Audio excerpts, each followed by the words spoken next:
Hi, and welcome to the BookishStitcher podcast. My name is Jeanette. You can find me on Ravelry and Instagram and Goodreads as BookishStitcher, all one word. I hope you guys have had a wonderful week since I last podcasted. I just first off wanted to thank everyone for all the wonderful Ravelry messages and different things that I got this week, people asking if I was okay. As probably most people in the States know, and I don't think this would be international news, but most people in the States probably know that Texas cannot do things in little ways. It either is flooding or there are wildfires throughout the state. So we have had lots and lots of flooding, and I am safe. My family and I are safe, but thank you everyone for checking in on me. I felt really loved, and just it was so sweet to know that people cared. It was just a really nice feeling. But we do know some people that are missing. They're friends of my husband's family, and it is from Wimberley. I'm not going to really talk about that on the podcast because it's a really sad thing, and you've probably seen it in the news, but I just wanted to say thank you to everybody. So it's sunny right now here. It has been raining even more. Last night it was a deluge again. We were supposed to go, my husband's company had rented out the San Antonio Zoo because it's their 50th year anniversary for the company, and they had rented out the zoo, and there were going to be safari rides and all kinds of amazing things, but rain came again, and it was heavy rain, and the zoo has flooded before, and I didn't want to be down there with two little kids in potentially something that could be flooded and get the car carried away or anything like that. We played it safe, and I'm glad we did because it was really, really heavily raining. So enough about rain. I have a finished object to show you guys. This is my Father Time cowl. I just loved knitting on this so much that I just kept going. And the pattern is by Dramatic Knits, and it was done out of some amazing, this yarn is awesome, Fiber Addiction, and it's in the Neverland colorway. And this is her 70-20-10, which is merino cashmere nylon. And I love it, and I'm glad it's done because it was for a knit along for the retreat I'm going to this summer. I just have to now remember to actually take pictures and post it because that's the hard part for me. I have no problem knitting. I just can never remember to post pictures of what I knit in the appropriate spot. I'm going to have a drink of I'm actually having something that I only have probably 6 times a year or less. I am mostly a water and then coffee and then tea drinker in that order. I hardly ever drink soda, but my husband got these at the grocery store and he said, you have to try them. So I'm having one, and they are amazing.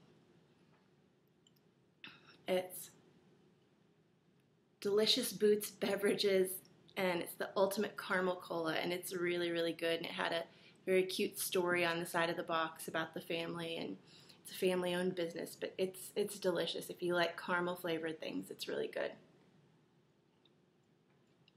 I just don't normally drink soda, ever.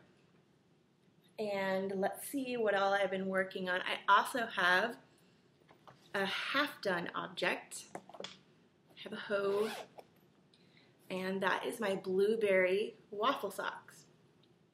And these are a pattern by, I wrote down the person's name this time so I wouldn't forget, Sandy Turner. It's an adaptation because her pattern calls for you to use DK weight, and I wanted to do it in fingering weight, so I just adapted the pattern.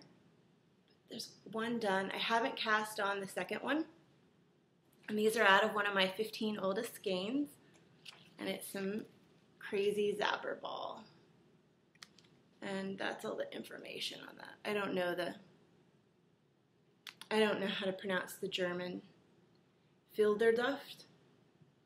Something like that. I think it means wild flowers, but I have that much left to start the next sock. And then, which should I show you? Okay. I next worked on, and this one's almost done. It'll be done next week, and I'm really excited. This is in, that bag is my favorite fabric ever. It's a Girl Cave bags. And I love this bag so much. I'm a little bit scatterbrained today, as you can probably tell. This project is my Rhinebeck sweater, and it's out of some mustache in her Targhee worsted. And these are huge skeins. I only needed 2 for the entire sweater. And it's in my Bags by Awesome Granny, my wonderful hot air balloon bag that I love. And I finished the second sleeve. So I now have, don't want to lose anything off the needles. I now have 1 sleeve and 2. And the yarn's really pretty. It's very subtle. And I started the collar because the collar is an applied collar. So you kind of knit it on that way. And I chose to do, I think, a 3.5 inch one. There's a 4-inch option, a 2-inch, and a 1-inch. So I wanted a pretty big collar, but not really big. So I'm almost done. I just have a little bit more, and then I'm done with my first ever Rhinebeck sweater. I'm so excited. Next thing I worked on this week has a little bit of a story. So this is my Susanna Icy Spring Fling Mystery Shawl. And the clue for this came out, clue number 7, I believe, came out on Monday. And so I started doing the clue. And this is in my Freckled Whimsy bag. So I started doing the clue, and I'm going along, and I realize that I'm running out of beads. But I think that I have enough because I'm in the middle of a bead row. So I think I have enough to get to the end, but as I get closer and closer, I realize I do not have enough to get to the end of the row. So it wasn't like I could just stop using beads and go plain for the rest of it, because about a quarter of the row didn't have beads, so it looked very funny. So I went to go to the place that I had ordered the beads before, and it was out. It was of the one that I had used. I used 2, but one of the ones was out. So I picked some other ones that looked similar, and I think it's a pretty good match. But the beads didn't get here till yesterday. So this had a very long break this week when I couldn't work on it. And this is out of some Desert Vista Dye Works. Let's see, it's really big. And this is for my mom, because my mom goes to a lot of plays. They have season tickets, and so she wears shawls a lot. And it's a gradient. I think it's so pretty. I think she'll like it. And you can really see the beads there, and it's nice. And the yarn is really soft. I used I used blue beads and then a bronze. So yay! And this is a mystery knit along put on by one of my local friends. And she does amazingly beautiful shawls. It's almost getting too big for the bag, but there are only 2 clues left, so I'm not too worried. I am a tiny bit worried about having enough yarn, because I did add an extra repeat because I thought I had enough. Hopefully that will turn true. So the last thing I have is a new cast on, and I am in love with it. This is for the January Yarns shawl, another shawl, shawl cowl, which is running through the summer, or some of the summer, maybe just through June. I don't remember the exact dates, but it's in the January Yarns group if you want to go look it up. So you can knit any shawl, it just has to be done with her yarn. And I am using the perfect bag for this project. This is my Diana Couture bag. And the reason why this is perfect is because I am doing a 2-color shawl, and the cakes sit right next to each other, and then the yarn can come right through here. It's the perfect bag for this. I love this bag so much. And the January yarns that I'm using is a DK. It's her DK. And I'm using the color Orchid and the color Graphite. And her DK has 250 yards, and it's a superwash merino. And So the first part, the pattern I'm making, I should tell you that, is I looked so long and hard because I had these two cakes and I wanted a pattern that would use up all of both of them. Now, so commonly I was seeing in 2-color shawls that are DK weight, it would have like a main color and then an accent color. And so I would need more than one skein of the main color and not a full skein of the accent. So I searched and searched and searched till I found the Shores of Valinor, which is a Tolkien reference. If you're a Tolkien nerd like I am, it's from reference from Return of the King, the final book or the final movie. I love them both, where the elves leave Middle Earth and go on their ships to where the elves are going to live. So it was a mystery shawl composed of 4 clues, and I finished, and the mystery shawl is long ended, so you can just get the whole pattern now. But the first clue is the stripe section, and it's really, this yarn is knitting up so nicely in this shawl, and then after the stripe section you can kind of see the pattern forming. I don't know if you can see, look, it's like they're little diamonds. And I think that's really, really pretty. I'm just so happy that I stumbled upon this pattern because there are only 18 of them knit. And that's very rare. Most of the time you're knitting something and everybody else has knit it. But this one only had 18 of them knit. It was perfect. It used 2 skeins, exact same yardage basically, I think, or a little less. So I'm going to be able to use up all that yarn and knit a beautiful shawl. And let me tell you who that pattern is by, because I wrote it down. It is by Amy Noel Walker, and that is the Shores of Valinor. Those are all of my works in progress, I think. Yes. But that's 4, so that's a lot, I feel like. Next, I did so much spinning this week. I think I was just a little bit stressed with all the weather stuff going on and the stuff with my husband's, the family and the friends, and being worried about people. So spinning for me can be very meditative, and I just put on some good music. I listen to everything, basically. Well, not everything, but I listen to a lot of stuff, and I love a lot of music from the 60s too, even though I was born decades after the 60s, but I love the music from the 60s. So I finished a whole bunch of spinning. I don't know if you guys will remember this, but I started this braid March, and then I took a hiatus to spin for friends, and so I couldn't show you that. But this is done, and it is some 3 Waters Farm, and it was in the Blue Sunset, and I love this. I'm not good at scanning up yarn. I don't know why, what magicalness I'm missing, but I'm really not good at it. As you can tell, my scanning jobs are very ugly, but it's blues and oranges, whites. And this took a lot longer to ply than I thought it would, because it's basically, I don't know if you can see that.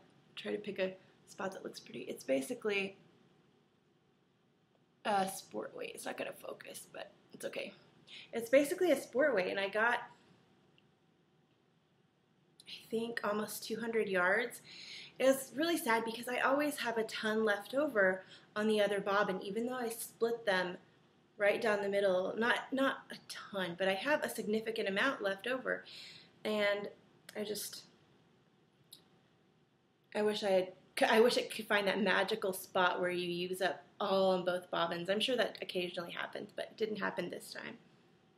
And then the next thing I started spinning after I finished that 3 Waters Farm is I started spinning some Cloud Lover, and I love Cloud Lover.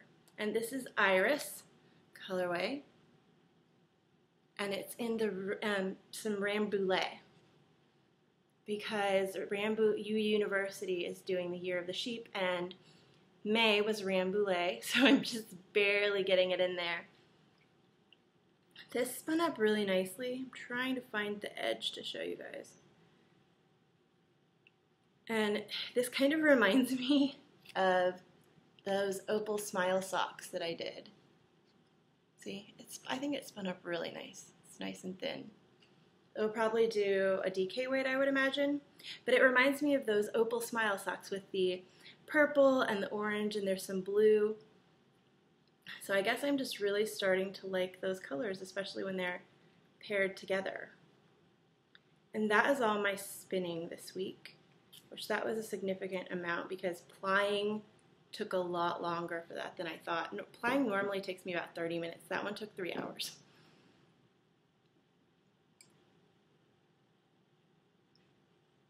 And now let's do enabling before I talk about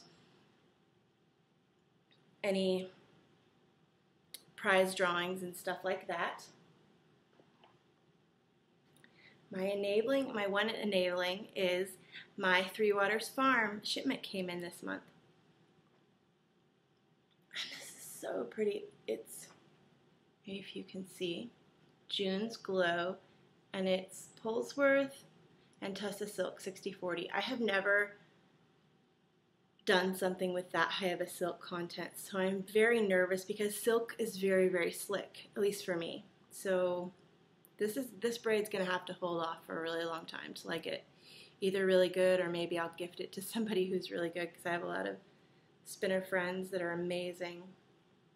And I like the colors. I think it's really pretty.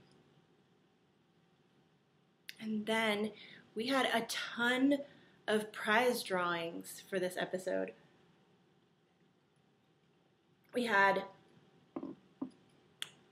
the cross stitch. We have 15, since it's the last Sunday of the month, we have the 15 oldest skeins where you can knit something with one of your older skeins and enter in that to win a pattern of your choice. We had the fingering weight fingering weight yarn giveaway. And then we had the chatter thread for the pattern giveaway for that. So I drew all these beforehand so that I would not be clicking up a storm and also so it wouldn't take 10 years.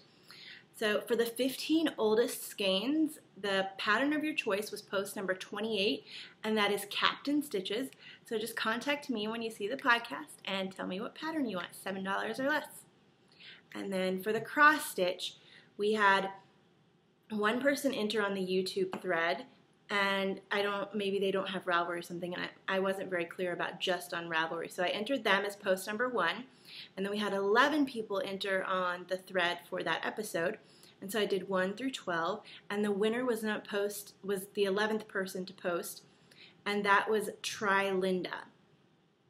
So Try Linda, just you on the cross stitch, just contact me, and it was really neat because I don't think she's ever tried cross stitch before. I think she said in her post that she wanted to give it a try. So now she'll have something to try it with. And then the winner for the pattern of your choice for the fingering weight cowl chatter thread was post number 15, Celestia 22. So just contact me and tell me what pattern you would like, $7 or less. And then the winner for the sock yarn was post number 46, and that is Kelly Ann. And so Kelly Ann, just contact me and tell me where to mail your sock yarn. That was a lot of talking. So that is all the giveaways. We are finishing up our favorite color cowl. So be sure to get your entries in for that before tomorrow morning. I'll close it tomorrow morning when I have my coffee or whenever I remember to do it. So you have some time. And then any entries for the Terry Pratchett cowl, go ahead and get those in, and because today is the last day for that.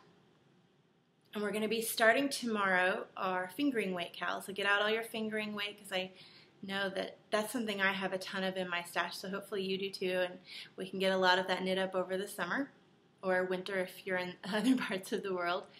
But I think that is all of the cowl news. I'm just realizing right now that I did not bring over the book today, or the iPad to show you the book. But I do have a phone right here. So I will chat to you about the book while I look up a picture. See, I can multitask. So the book for this week was, since we've been doing our Terry Pratchett knit along and read along, I chose to do a Terry Pratchett book. And I read the first one, and the first book I read was Weird Sisters by Terry Pratchett, and that was part of the Discworld series. I did it. I looked it up. Yay! I have saved myself from having to try to do editing, which I cannot do. So I read Weird Sisters, but then Rainbow Ange. Remember, Rainbow Ange. Calm, my tongue is going too fast for my brain. Recommended the book. I'm going to click on the picture. Yay! Nation. It's kind of got a glare to it, but I'm so glad I had my phone here. You have no idea. Because I would have felt awful if I didn't have something to show you guys. Rainbow Ange suggested this book to me because she said that at first when she was trying to read the Discworld series, she couldn't get into it. She just didn't find it enjoyable. But she said that she had read somewhere that Terry Pratchett had said that this was actually his favorite of his books that he had written. And so she read this and she said she really enjoyed it and that he did a really good job writing it. So I read Nation as the second one for this read along, knit along. And for those of you that have read any Discworld but haven't read Nation, Nation is very, very different from what I had come to know as a standard Terry Pratchett novel. Normally when I'm reading Terry Pratchett, I am laughing out loud, and it's hysterical and funny the entire way through. It's just very witty. It's that British humor that I love. But Nation wasn't really like that. Nation was about a boy who lives on this island called the Nation, and he is sent away. The boys are sent away at a certain age to go and kind of prove their manhood and then come back to the island and have a big celebration. So he's on his way back to his homeland after proving his manhood, and he's ready to do the ceremony that initiates him into becoming a man of the tribe. And an enormous wave comes and hits the island. So before he even gets home, his entire nation is wiped out. And along with that, in this huge storm at sea, an English ship carrying a girl, is shipwrecked on the island, and she's the only survivor of that. So it starts with their relationship, which is this boy who is somewhere in between boyhood and manhood, and according to the island's tradition, he's a demon boy because he's like a hermit crab without a shell. He was leaving boyhood, coming into manhood, but he never met because he didn't have the ceremony performed. And then the girl, of course, is a very proper girl who, her father is like 136 in line to become the king, something like that. And so it's kind of about their relationship, and it's very, I would say, philosophical. It's almost like Terry Pratchett put a lot of his ideas about life and what are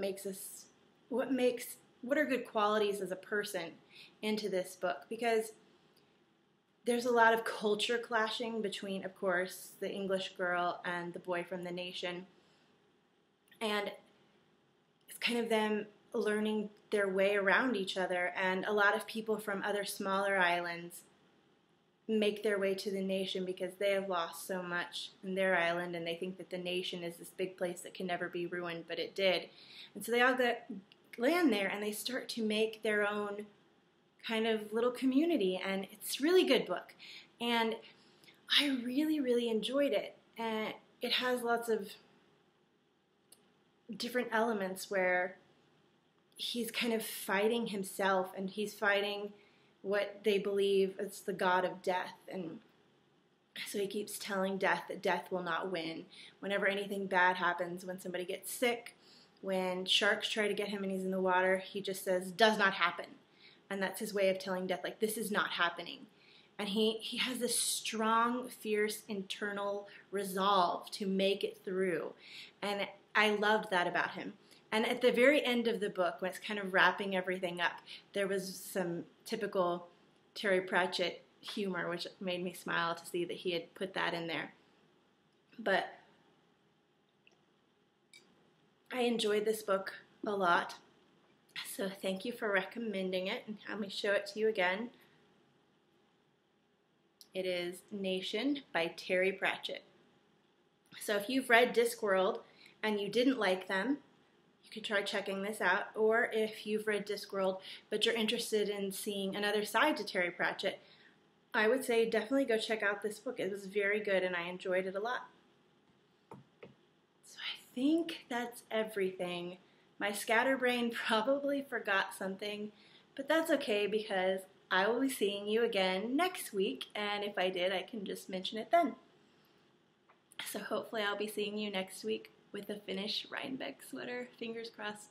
I'm really excited about just getting to hang out with sheep and some of you guys, hopefully. So I hope you all have a wonderful week and that you get to do all the things you love. Okay, bye.